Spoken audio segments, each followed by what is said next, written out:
अब हम बात करने वाले हैं हमारा चैप्टर जो है अमीन्स के बारे में। अमीन्स जो कंपाउंड्स होते हैं they are the derivatives of ammonia.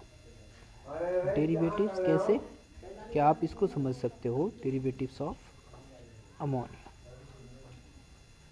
ठीक, लेट्स अंडरस्टैंड दिस।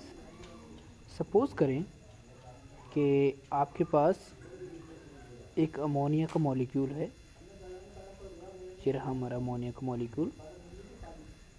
ठीक, अगर मैं इससे क्या करता हूँ, एक आर ऐड कर देता हूँ इसकी जगह पर, एक एच की जगह पर, यानी कि एक एच को हम रिमूव कर दें और उसकी जगह पर लगा दें आर। ठीक, तो हमारे पास कुछ ऐसा मॉलिक्यूल आएगा। ठीक, तो यहाँ पर ये जो था अमोनिया है और ये रहा हमारा अमोनिया डेरिवेटिव्स।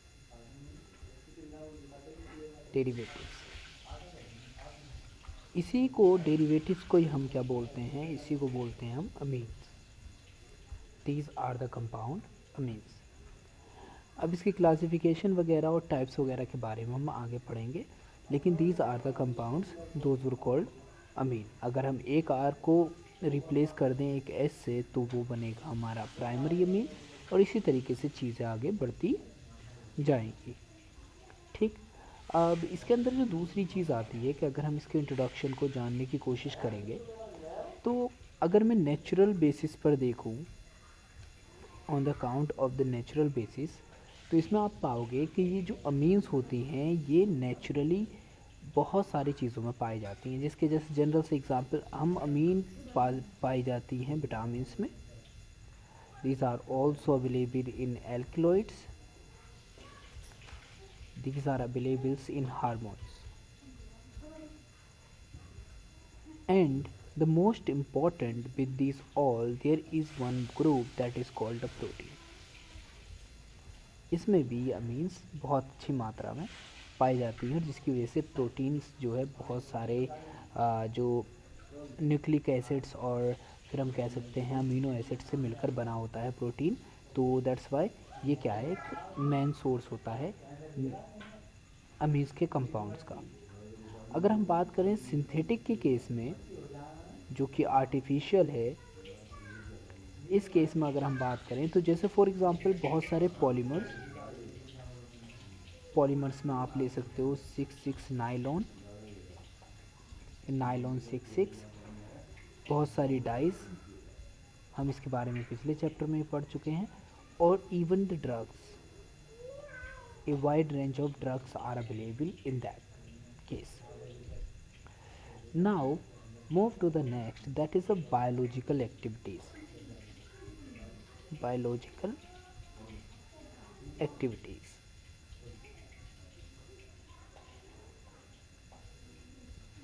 जनरली अगर हम बात करें बायोलॉजिकल एक्टिविटीज़ की तो हमारी बॉडी में बहुत सारे हार्मोन्स होते हैं, बहुत सारे एंजाइम्स होते हैं और प्रोटीन्स होती हैं। और इन हार्मोन्स वगैरह जो होते हैं ये it is called like these are itself a proteins. तो ये सारी चीज़ें जो होती हैं ये कहीं ना कहीं हमारी बायोलॉजिकल एक्टिविटीज़ को कहीं ना कहीं पर इफ़ेक्ट करती हैं। जैसे फॉर एग्ज़ाम्पल मैं यहाँ पर बात करने वाला हूँ दो हार्मोन्स के, जिसमें एक आता है एड्रेलिन और दूसरा आता है एफेड्रीन। तो एड्रेलिन और एफेड्रीन जो ये होते हैं, this both the enzymes used to increase the blood pressure.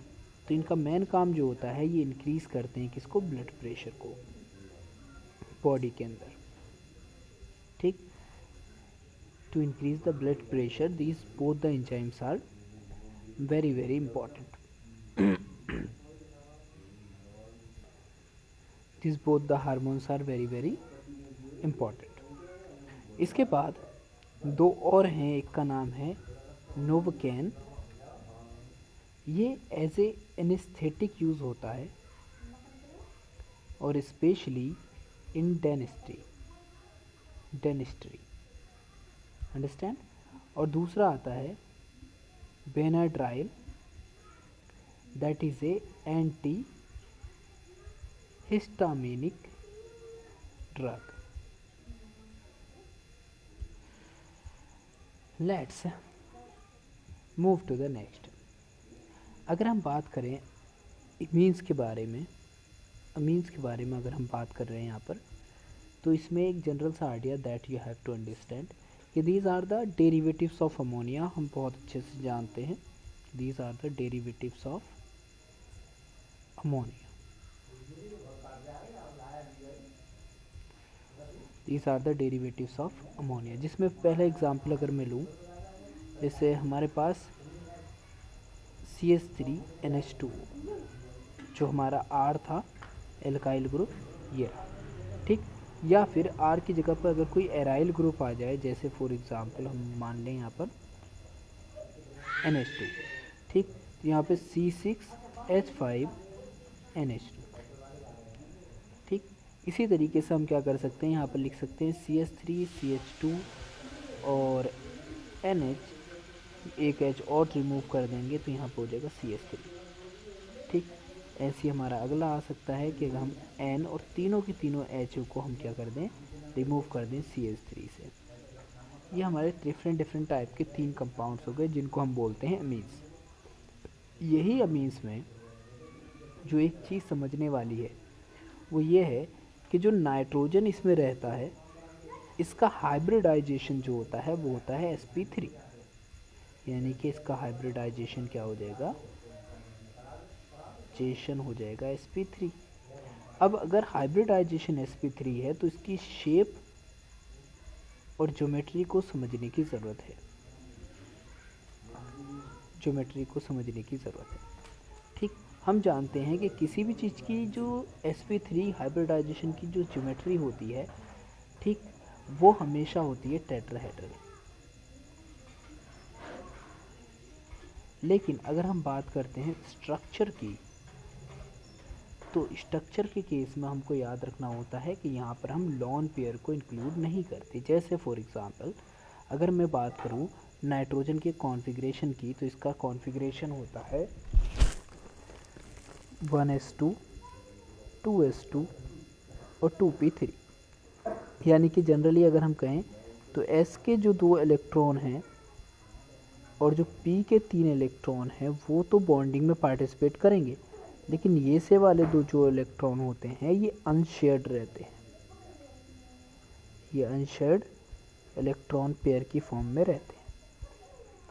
Now जो नाइट्रोजन है हमारे पास, ये क्या करेगी, अपने sp3 हाइब्रिडाइजेशन की वजह से क्या करती है, अपनी ज्योमेट्री बनाती है टेट्राहेड्रल, जिसके अंदर क्या होता है कि एक लोब, दूसरा लोब, और ये रहा हमारा थर्ड लोब, और यहाँ पर आ जाएगा हमारा फोर्थ लोब, जिसमें जो इसके इलेक्ट्रॉन पेयर हैं, जो इसके इलेक्ट्रॉन पेयर यहाँ पर रहेंगे वो जैसे फॉर एग्जांपल यहाँ आ जाएंगे, ठीक। और जो इसके बॉन्ड बने हैं, किसके साथ बॉन्ड बने हैं यहाँ पर, हम जानते हैं यहाँ पर बॉन्ड बना है, एक तो बना है यहाँ पर CH3 के साथ, दूसरा ये बन गया CH3 के साथ, तीसरा ये बन गया CH3 के साथ, ठीक।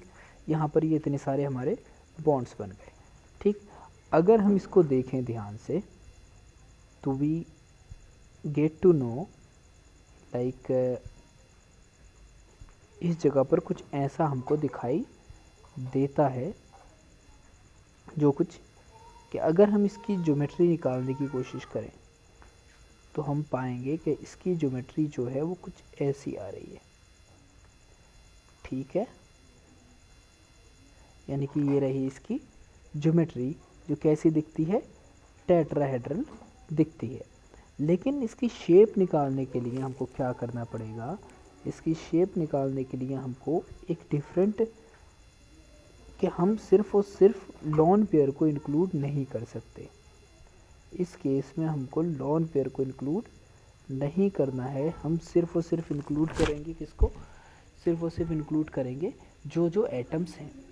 दैट्स वाई जो इसकी स्ट्रक्चर बन के आएगी वो जो हो जाएगी हमारी, वो हो जाएगी यहाँ पर टेट्राहेड्रल की स्थान पर, टेट्राहेड्रल की प्लेस पर हम इसको क्या बोल देंगे कि स्ट्रक्चर होगी इसकी पिरामिडल।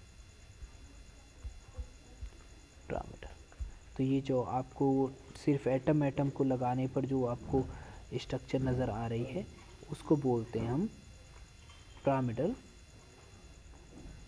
स्ट्रक्चर। और जो ज्योमेट्री रहने वाली है वो ही रहेगी हमारी tetrahedral, because it is directly affected by the hybridisation of the atom. अब यहाँ पर आपने कॉन्सेप्ट पढ़ा होगा जब हम बात करते थे विस्पर थ्योरी के बारे में। वहाँ पर क्या होता था कि जो किसी भी किन्हीं दो एटम, जो कि एटम या ग्रुप ऑफ एटम जो अटैच्ड हैं किसी एक सेंट्रल एटम से, उनके बीच में जो बॉन्ड एंगल होता है, दैट इज़ बॉन्ड एंगल होता है किन्हीं दो एटम्स के बीच में, वो इफेक्टेड होता है उस पर क्या बॉन्ड बॉन्ड बॉन्ड पेयर के बीच में जो रिपल्शन होगा, लॉन पेयर के बीच में रिपल्शन होगा। तो उसका ऑर्डर कुछ ऐसा था, सबसे ज़्यादा रिपल्शन होता है लॉन पेयर के बीच में, उससे कम रिपल्शन होता है लॉन पेयर बॉन्ड पेयर के बीच में, और सबसे कम रिपल्शन होता है बॉन्ड पेयर के बीच में। अब हमारे पास यहाँ पर ये कैटेगरी आती है। जैसे हम जानते हैं कि जो टेट्राहेड्रल होते हैं इनका जो बॉन्ड एंगल होता है वो रहता है 109.28 मिनट। लेकिन अगर हम बात करते हैं अमोनिया के केस में, या फिर अमीन्स के केस में, तो यहाँ पर बॉन्ड एंगल जो होता है वो इस बॉन्ड एंगल से क्या हो जाता है, थोड़ा लेस हो जाता है। अब इसका रीज़न क्या है? रीज़न है प्रेजेंस ऑफ बॉन्ड पेयर और लॉन पेयर रिपल्शन।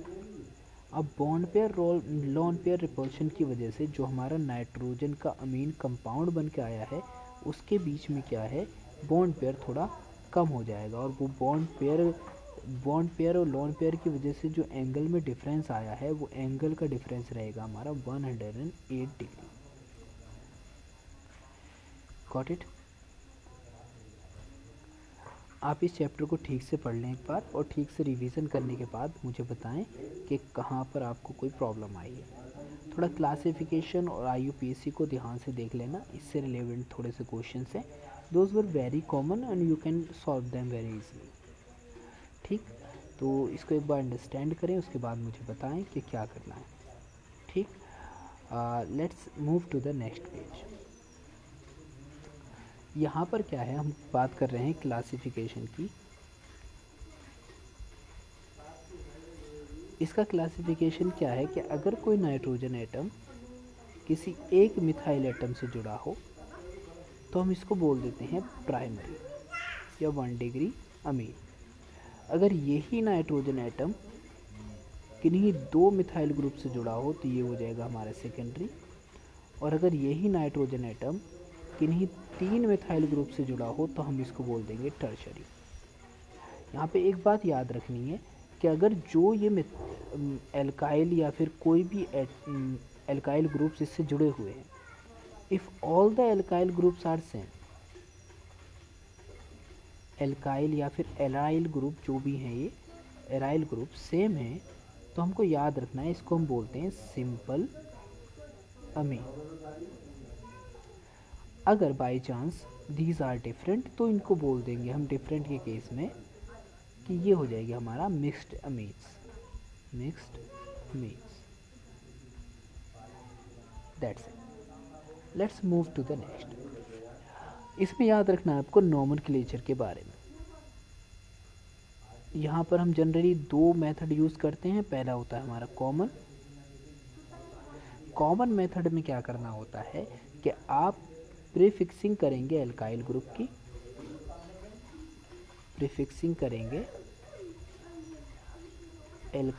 की, और उसके बाद लास्ट में ऐड कर देंगे अमीन। जैसे फॉर एग्जांपल मेरे पास कोई कंपाउंड है, जैसे आप ऐसे लिख सकते हैं एल्काइल अमीन। कोई कंपाउंड था जैसे CH3CH2 और यहाँ पर जुड़ा था NH2, तो मैं इसको सिर्फ और सिर्फ अगर कॉमन नाम लिखूँगा तो मैं लिख दूँगा यहाँ पर एथाइल अमीन। लेकिन बस इस केस में अगर IUPAC सिस्टम यूज़ कर लें